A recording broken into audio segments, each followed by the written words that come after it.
تعویضگرا، فالبینا، جادوگرا چرا کافر میشن؟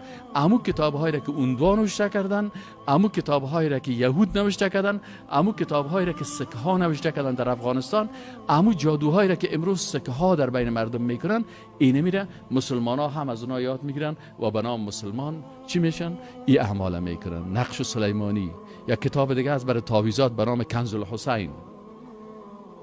این کتابا را که شما بخونین، کل از این کتابا را که سعی کنین، کلش تحریف قرآن است. یکی تحریفش همین است که آیات قرآن گرفته از حرف به عدد نوشته میکنه. ایواز بسم الله الرحمن الرحیم سر تخته نوشته میکنه معلم صاحب 786 که از اون دو پرسان کنی که همین 786 شما چی معنی میگه؟ هری کرشنا. هری کرشنا هی دو چشمه را به حروف ابجد هی ری یا کاف ری شین نون الف جمع کو 700 چند پیدا میشه؟ 786. غیر مستقیم چی میکنن؟ تو آیت قرآن، کدام آیت قرآن به عدد آمده که شما ایره چیز کنیم؟ ابجد ای از کی هست؟